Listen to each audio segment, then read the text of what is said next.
Sophia Ba, à vous d'informer tous les téléspectateurs sur la météo ou bien sur le temps qu'il fera aujourd'hui, Safia.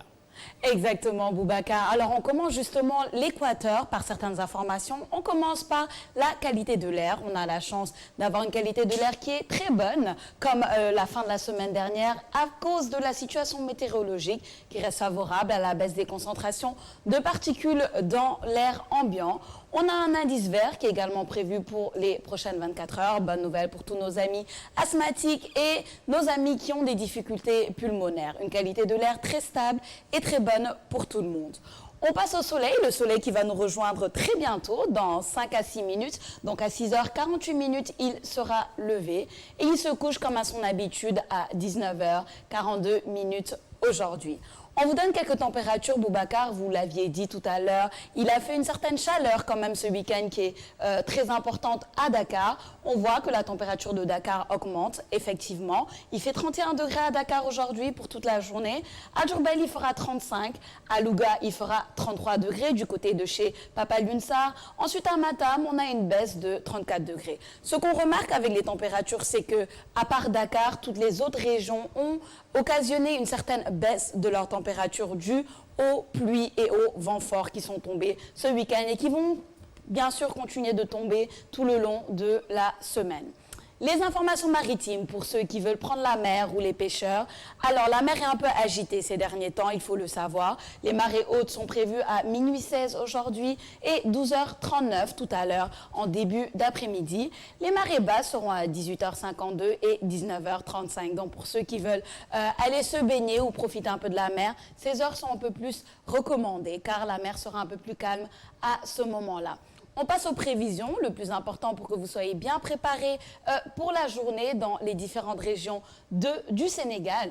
Les conditions météorologiques restent favorables à des activités pluvieuses orageuses, ce qui fait que les pluies sont encore parmi nous et oui, elles resteront là pour un bon moment. Les perturbations occasionnent toujours de fortes pluies par endroits dans les localités sud surtout et centre-sud du pays. Par contre, la partie sud-ouest reste plus exposée avec une vigilance rouge. Il faut faire très attention si vous êtes au sud-ouest du pays. Les cumuls pluviométriques, on vous donne quelques chiffres, pourraient dépasser 50 mm et même atteindre les 100 mm dans certaines localités.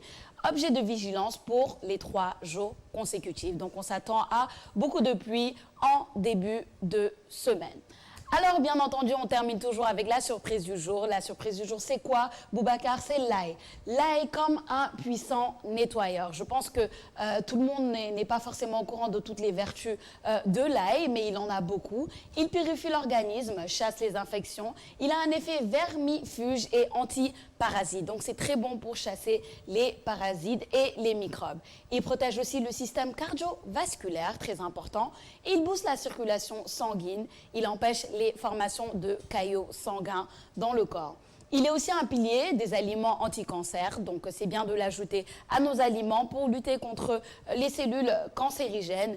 La diminution de 30% du risque de cancer colorectal avec l'ail, ce qui est important, et d'environ 50%, c'est quand même pas négligeable, du risque de cancer de l'estomac avec l'ail. Donc l'ail, on peut le dire, est à consommer sans modération. Est-ce que vous étiez au courant de toutes ces vertus de l'ail, Boubacar? Non seulement je ne suis pas au courant, mais je ne suis pas un adepte de l'ail. C'est vrai? Vraiment, si vous le traversez ou bien si vous le mangez comme ça cru, je pense que l'odeur restera la journée, non? Tout à fait, il y a ce problème-là, l'odeur qui est assez forte, sauf qu'il y a différentes façons de consommer l'ail. On peut le rajouter dans nos aliments, on peut ne pas forcément le manger cru, le diluer un peu avec beaucoup d'autres choses, ce qui fait que l'odeur se dissipe quand même. Et puis bien sûr, après, prendre ses précautions avec le dentifrice ou autre chose.